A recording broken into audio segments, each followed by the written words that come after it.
আমার বাবা মাছ খায় না, তারপরেও কিন্তু মাছমুখী করতে হলো। তারপর তাড়াতাড়ি আমরা গাজীপুর চলে এলাম। হ্যালো ফ্রেন্ডস, নমস্কার, গুড মর্নিং সবাইকে। ইলার ব্লগে স্বাগতম। কেমন আছেন সবাই? আশা করি ভগবানের কৃপায় ভালোই আছেন। আমিও তো অনেক ভালো আছি। ইলার ব্লগে আরেকটি নতুন ব্লগ ভিডিও নিয়ে চলে আসলাম আপনাদের জন্য। এই তো আমার বাবার বাড়িতে, এটা কিন্তু শ্রাদ্ধের পরের দিন মাছমুখী করতে হবে। এই তো আগে দেখাইলাম, ওইগুলো হলো পিয়ালি মাছ, আর এই যে রুই মাছ এনেছে অনেকগুলাই। আমার বাবা কিন্তু মাছ খায় না, তারপরেও কিন্তু মাছমুখী করতে হচ্ছে। কিন্তু বাবা খায় না, তাতে কি হয়েছে, আর সবাই তো খায়। আর যারাই যে কষ্ট করেছে, আমাদের বাড়ি কাজকর্ম করেছে, তাদেরকে তো খাওয়াতে হবে।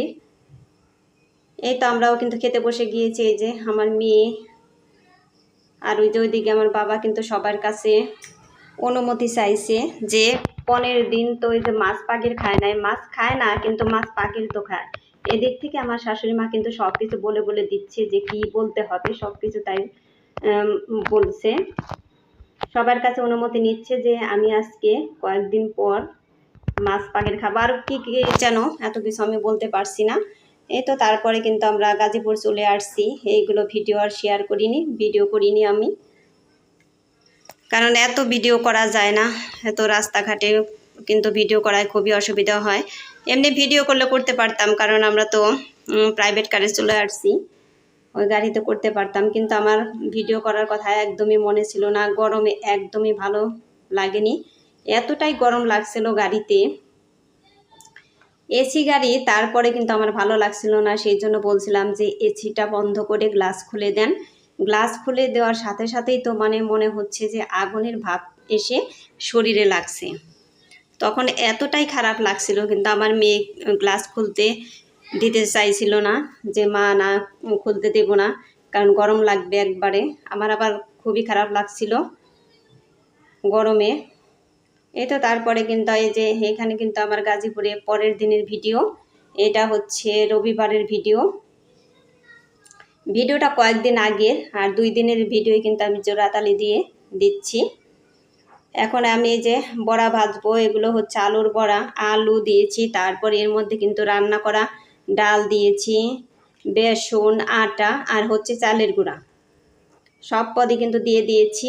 আর আমি আলুটা ভালো করে ম্যাশ করে নিয়েছি, পাটায় বেটে নিয়েছি, কিন্তু যাতে একদমই দলা দলা না থাকে। এই বড়া কিন্তু দারুণ টেস্টি হয়। আমাদের এই যে 2 মেয়ে আর 1 ছেলে, ওরা কিন্তু খেতে খুবই ভালোবাসে এই বড়া, আর টেস্টিও হয়েছিল খুব। যারা এইভাবে বড়া খান নাই, তারা একবার খেয়ে দেখেন যে কতটা টেস্টি লাগে, একদমই টেস্টি হয়েছিল। আর সব কিছুই কিন্তু আমি পরিমাণ মতো দিয়ে দিয়েছি, কোনোটাই বেশি না আর কোনোটাই কম না, যেটা যে পরিমাণে লাগবে সেই পরিমাণে দিয়েছি। সব কিছুই একদমই পরিমাণ মতো হয়েছিল। লবণ, মরিচের গুঁড়া দিয়েছিলাম একটু, লবণ, ঝাল সব কিছুই কিন্তু একদমই ঠিক মতো হয়েছিল। আর এই দেখেন বড়াগুলো দেখতেও খুবই ভালো লাগছে।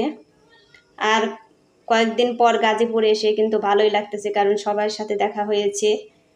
শুধু হাজব্যান্ড বাড়িতে রয়েছে, সেজন্য কিন্তু একটু খারাপ লাগতেছে, কারণ একা একা রয়েছে অনেকদিন পর একা একা, সেই জন্য একটু খারাপও লাগতেছে। এই তো বড়াগুলো হলেই কিন্তু আমার হয়ে যায়। আর রান্না বান্না তো সব কিছু করে নিয়েছি, ওগুলো আমি আপনাদের সাথে শেয়ার করিনি, পরে শেয়ার করব যে কি কি রান্না করলাম। ওই দেখেন বড়াগুলো দেখতে কিন্তু খুবই সুন্দর হয়েছে, একদম শক্ত হয় নাই, একটু নরম নরম, খেতে খুবই ভালো লাগছিল। কারণ চালের গুঁড়া বেশি দিলে কিন্তু একদমই শক্ত হয়ে যায়, ওগুলো খেতে তেমন ভালো লাগে না, মুখটুকু ছুলে যায়। এই তো এই সাজ হলেই কিন্তু আমার হয়ে যায় বড়াগুলো ভাজা। এতটাই গরম, খুবই গরম লাগছে। তারপরে কিন্তু আমি স্নান করতে যাব, এই বড়াগুলো ভেজে চুলা পরিষ্কার করে তারপরে আমি স্নান করতে যাব।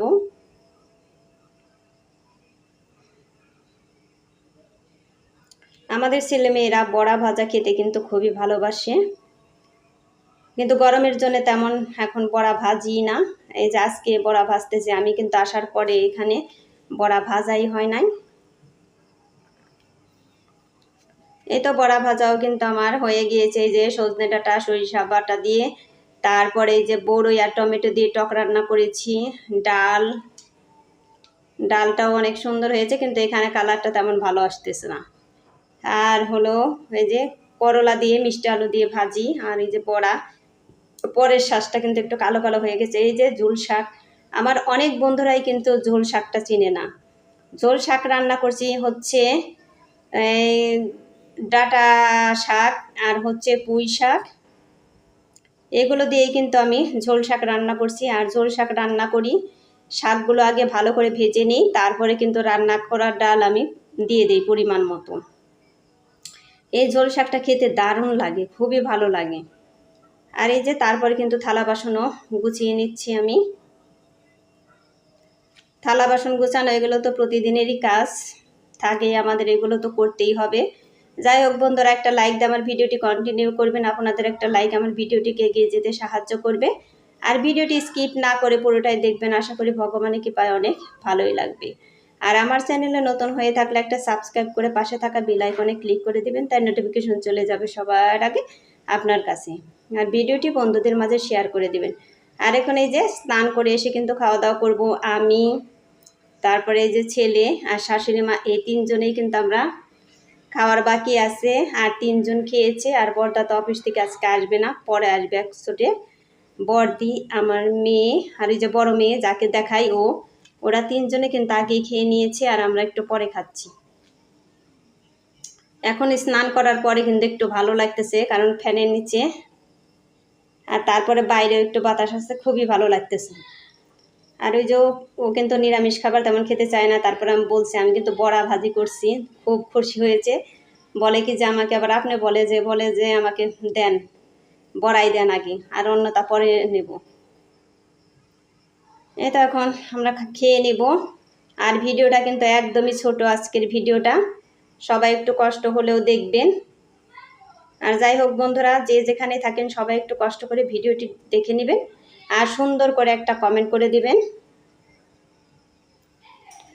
আর বন্ধুরা আবারও বলতেছি, আমার ভিডিওটি যদি একটু আপনাদের ভালো লেগে থাকে তাহলে একটা লাইক কমেন্ট শেয়ার করে দিবেন, আর বন্ধু হয়ে আমার সাথে থেকে যেতে পারেন। আর এই যে দেখেন কতগুলো আম, এগুলো কিন্তু বড়দির বান্ধবী, ওই যে বড়দির ছেলের স্কুলের আরও ছেলে মেয়েদের মারা আসে, তারা কিন্তু এই আমগুলো দিয়ে গেছেন। কত সুন্দর আম, দেশি আমগুলো কিন্তু খুবই টেস্টি, আমরা খেয়ে দেখেছি। আর এই যে হিমসাগর কিন্তু বড়দি স্কুল থেকে আসার সময় কিনে নিয়ে আসছেন। আর হিমসাগর তো সবসময় খুব ভালো হয়। আমগুলো আনার সাথে সাথেই কিন্তু আমি কেটে নিচ্ছি, কারণ সবাই খেয়ে দেখবে যে কীরকম আম। এখন কিন্তু বিকালবেলায় কেটে নিচ্ছি। আমার কিন্তু সবসময় দেশি আমগুলাই বেশি ভালো লাগে। এমনি যে এই যে হিমসাগরও তো মিষ্টি অনেক, তারপরও কিন্তু এই যে দেশি আমের সাথে ওগুলো পারবেই না। এগুলো একটু সামান্য টকটক, কিন্তু দারুণ মিষ্টি আর দারুণ টেস্টি, খুবই ভালো লাগে। যাই হোক বন্ধুরা, এখানে ভয়েস দেওয়ার সময় কিন্তু আমার বাইরে শব্দ এসে উঠছে, সবাই একটু মানিয়ে নেবেন। ভিডিওটা এখানেই শেষ করছি। Tata, bye bye.